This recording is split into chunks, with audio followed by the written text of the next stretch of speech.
I feel like there would be this 800-pound gorilla in the middle of the table that we're not talking about if we didn't make any reference to our being in some pretty hard times right now. By any just objective statistics,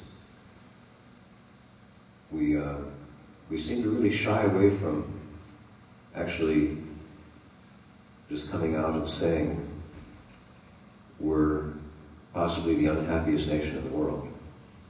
Just statistically, antidepressant prescriptions, the most homicidal and suicidal children who have ever been born, by far the greatest number of prisoners in the world, 25% of the world's prison population. By many objective indicators, we're struggling.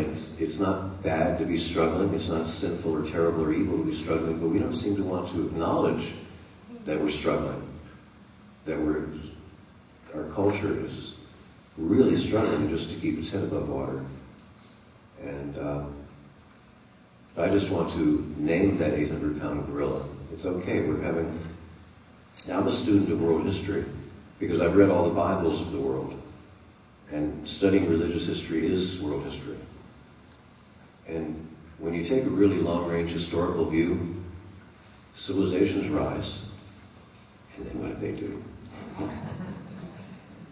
They rise, and they become complacent and arrogant, and selfish, and then increasingly brutal. And those qualities, that hubris, the Greeks would call it, bring about the fall. And the fall isn't a bad thing. It's part of that cycle of rising and falling. It's a natural human cycle. By the time a civilization begins its decline, which again, by any objective standard other than technologically, we're in a serious decline. From any humanistic standard, we're in a serious decline. Not about to come, we're in it. And by the time a nation begins that, it needs it. Because what happens, we say civilizations rise and fall. We can also say there are periods of prosperity followed by periods of adversity. But these are all world cycles. They're perfectly legitimate and respectable to experience. And that's really where the saying comes from, those who do not learn from history are condemned to repeat it. Because if it's this 800-pound gorilla sitting in the middle of the table and we never want to talk about it, well, then we just go on and on and on. Everything has to catch us from behind and catch us by surprise. By the time a period of prosperity begins to turn into a period of adversity, the point that I want to make as a spiritual teacher is that it's not a tragedy, it's a necessity.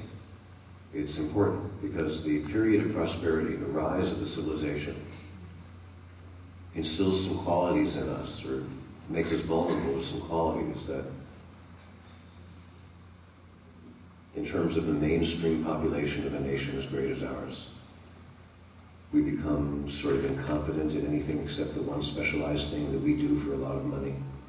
I know hundreds of thousands of people who are in prison. Prison is a really brutal circumstance, a brutal place, terribly designed, horribly constructed, and poorly operated. However, I know tens of thousands of convicts who have said, boy, did I need to be stopped in my tracks. Did I need to be thrown up against a wall to have an opportunity to make some different choices? Now, it would be nice if the prison system were a place that maximized and optimized our ability to change, and it doesn't. You have to change despite the prison system rather than supported by it. But the fact is that this adversity of being sent to a harsh prison, for people who are really motivated and want to change themselves, they were able to use that adversity and really turn their lives around. And I've known so many, countless thousands of people who have completely turned their lives around, no thanks to the prison, but thanks to the circumstance of being in prison.